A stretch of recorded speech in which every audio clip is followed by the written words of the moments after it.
これは間違いなく最も賢いメスライオンだ。なんと井戸を占拠し、静かに獲物が来るのを待っていた。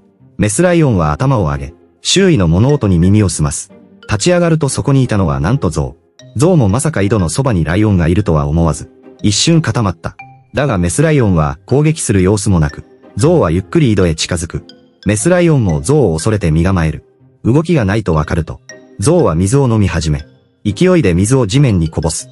それでも不安を拭えないゾウは、先に攻撃して、スライオンを追い払おうとした。そして水を思い切りメスライオンにかける。驚いたメスライオンは慌てて逃げ出す。ゾウは一瞬戸惑ったが、すぐに追いかける。しかし草むらに潜む他のライオンを見て、慌てて引き返した。